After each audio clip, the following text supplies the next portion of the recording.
Dear viewers, আসসালামু আলাইকুম। আশা করি আপনারা সবাই ভালো আছেন। বিডি ফ্যাক্ট নিউজ 24 এর সংবাদে আপনাদের সকলকে স্বাগতম। সাথে আছি আমি নাহিদ হাসান।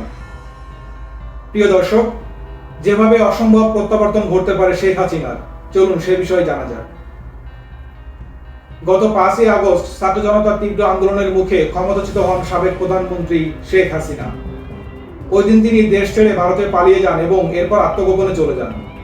এই ঘটনার পর আওয়ামী লীগের অনেক মন্ত্রী, এমপি ও নেতাকর্মীরা গৃহবন্দী হয়ে পড়েন। দেশের রাজনৈতিক পরিস্থিতি একরকম তছনছ হয়ে যায়। আওয়ামী লীগ সরকারের পতনের পর দেশের দায়িত্ব গ্রহণ করে নোবেল বিজয়ী অধ্যাপক ডক্টর মোহাম্মদ ইউনূসের নেতৃত্বাধীন অন্তর্বর্তী সরকার। এই সরকারের সামনে নানান চ্যালেঞ্জ রয়েছে এবং একটি বড় প্রশ্ন উঠে এসেছে, শেখ হাসিনা কি ফের ঘুরে দাঁড়াতে পারবেন? মার্কিন গণমাধ্যম টাইম ম্যাগাজিন এই বিষয়ে বিস্তারিত প্রতিবেদন প্রকাশ করেছে।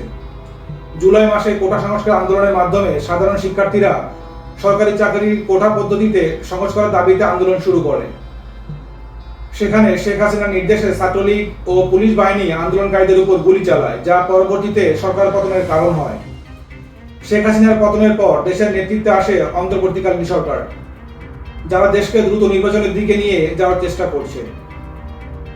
তবে সংস্কারপন্থীদের আশঙ্কা রয়েছে যে সরকার যদি দ্রুত সংস্কার কার্যক্রম চালু করতে না পারে, তাহলে আওয়ামী লীগের দুর্নীতির স্মৃতি সাধারণ মানুষের মনে থেকে ফিকে হয়ে যাবে।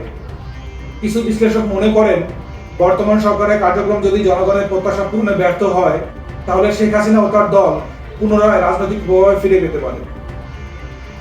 শেখ হাসিনার ছেলে সজীব ওয়াজেদ জয় টাইম ম্যাগাজিনকে বলেন, তার মায়ের পরিশ্রম বিফলে যাচ্ছে এবং দেশের পরিস্থিতি নিয়ে তিনি চরম হতাশ। শেখ হাসিনা নির্বাচনে দাঁড়ানোর বিষয়ে এখনো সিদ্ধান্ত নেননি। বিশ্লেষক জিল্লুর রহমান মন্তব্য করেছেন, আওয়ামী লীগের সবচেয়ে বড় দুর্বলতা হলো শেখ হাসিনাকে কার্ড চরিত্রে হিসাবে দাঁড় করানো।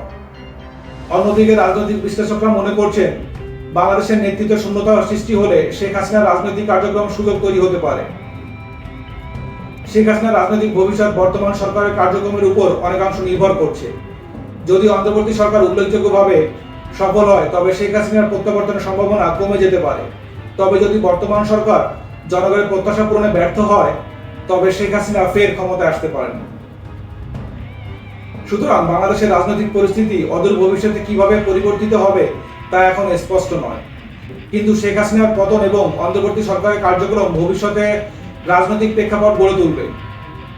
রাজনৈতিক বিশ্লেষকরা আশা প্রকাশ করেছেন যে শেখ হাসিনা যদি পুনরায় রাজনীতিতে ফিরে আসেন, তবে এটি দক্ষিণ এশিয়ার রাজনৈতিক গুরুত্বপূর্ণ পরিবর্তন নিয়ে আসতে পারে। প্রিয় দর্শক, আজ এ পর্যন্তই। আপনারা সবাই ভালো থাকবেন। টিল দেন, আল্লাহ হাফেজ।